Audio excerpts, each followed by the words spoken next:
Hi, boys and girls. I'm the reading teacher. Have you ever wondered why an author would write a non-fiction book? Remember, non-fiction books tell us true things. They often give us facts about animals and plants and real-life events that happened. Can you think of a reason why an author would like to write a book about true things? That's right, so that we can learn new information. And I have a book today called Guess What is Growing Inside This Egg? And when I read this book the first time, I learned lots of new information that I had never heard before. This book is written in such a fun way. Mia Posada illustrated and wrote this book, and she gives us clues on every page as to what is growing inside the egg. Now, as good readers, we're going to use the words from the text and the pictures to help us figure out what animal she's talking about. Are you ready to help me? Guess what is growing inside this egg by Mia Posada. This egg sits snugly on its father's feet. He warms it with his body's heat. Under his feathered belly, it's cozy and warm, safe from the icy Antarctic storm. Can you guess what is growing inside this egg?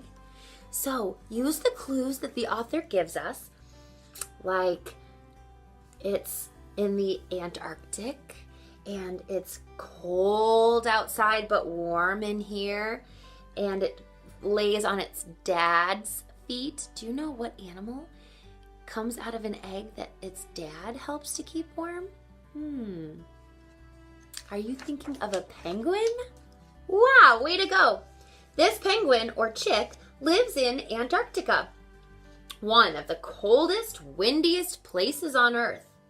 When it is hatched, its mother returns from the sea to help care for it. Now its father needs to hunt for food. He hasn't eaten in the 2 months that he has cared for the egg. The mother and father penguins take turns holding the little chick on their feet to keep it warm and going to the sea to hunt for fish and squid to feed it. Once it grows its waterproof feathers, the chick will be able to swim and hunt on its own. Can you guess what is growing inside these eggs? This mound of dirt and sticks piled high makes a safe nest for these eggs to lie. Predators of the swamp had better keep back. This sharp-toothed mother will attack.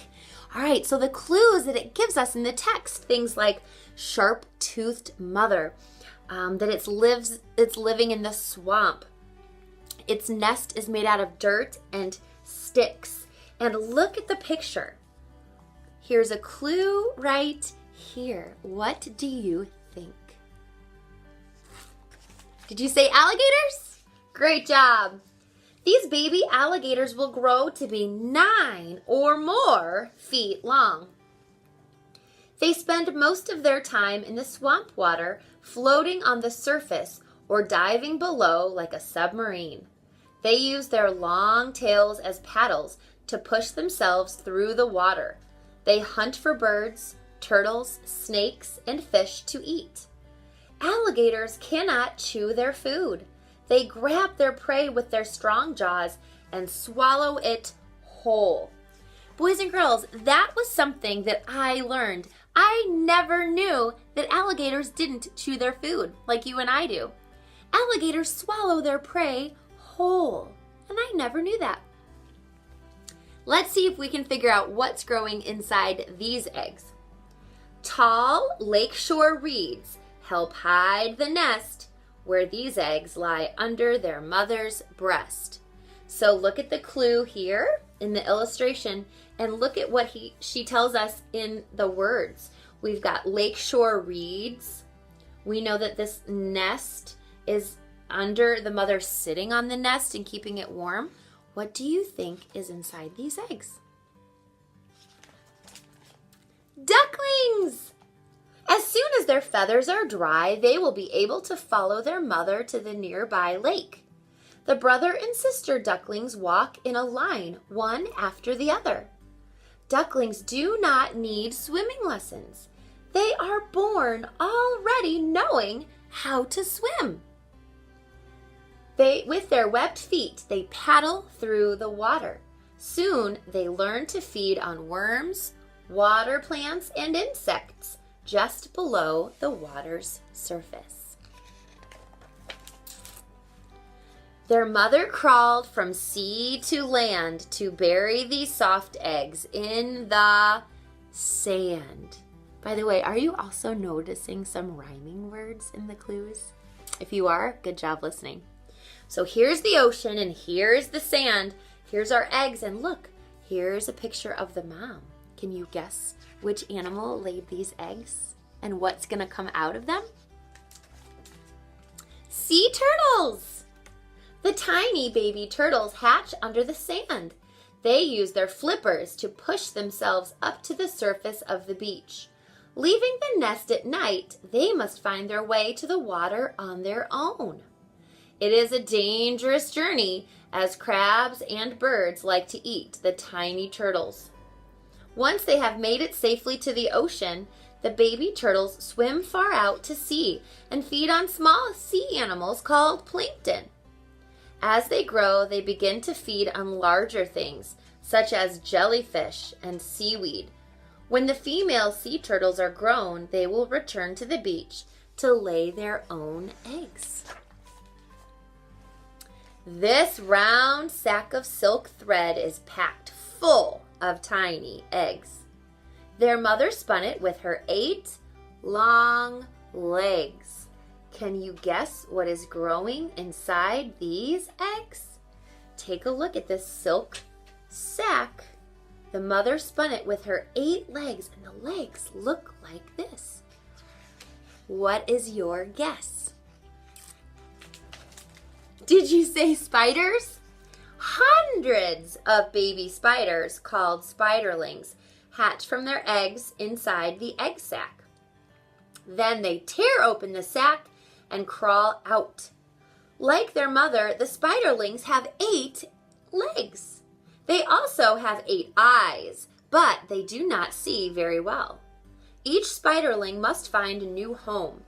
It sends out a thread of silk from its body into the air and lets the wind catch it.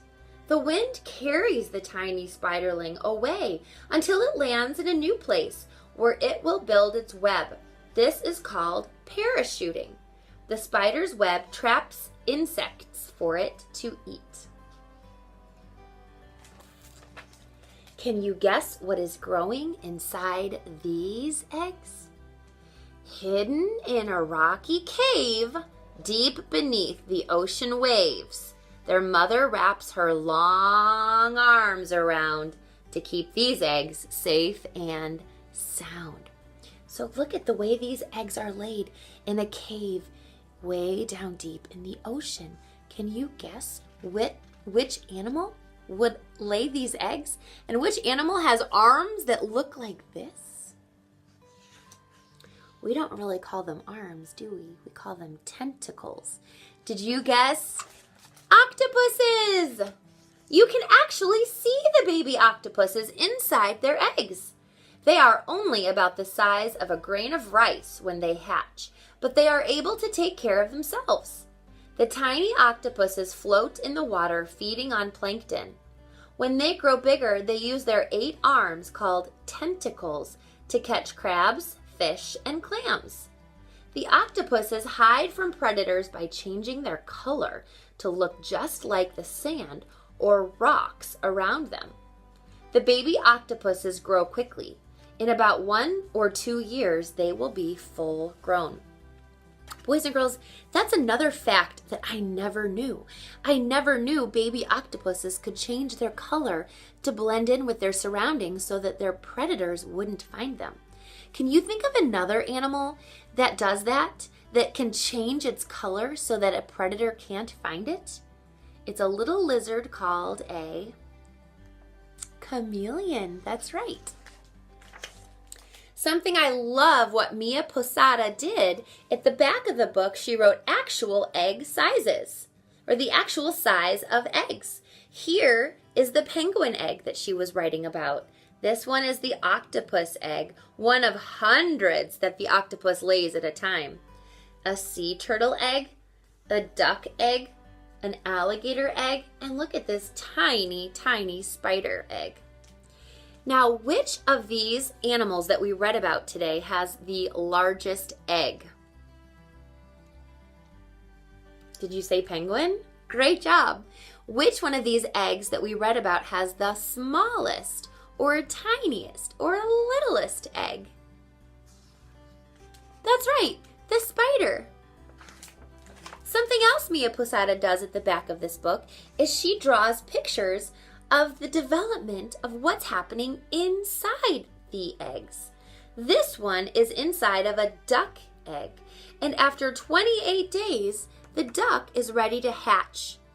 But it starts as a little germ spot right inside the yolk. Did you know that the yolk is the food that the baby eats while it's developing? And look at, it's growing bigger and bigger and bigger until finally, after day 26, it's going to hatch. Using its egg tooth, it will crack open the egg and come out. I'm going to teach you a really tough word. It's called oviparous. Can you say that? Oviparous. Oviparous is an animal that hatches out of an egg. Do you hatch out of an egg? No, you are viviparous. Animals that hatch out of eggs are called oviparous. Can you remember one of the animals in this story that hatches out of an egg?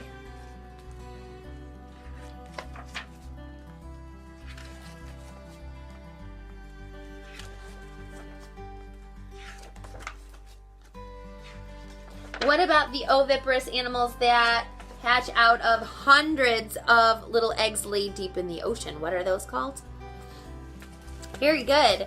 Boys and girls, I hope you learned a lot about these oviparous animals in this book. I sure did. If one of these animals sounds really interesting to you, maybe you want to learn more about spiders or octopuses or ducklings, you can go to the library, look in the nonfiction section, and check out a book. See how much you can learn about these oviparous animals.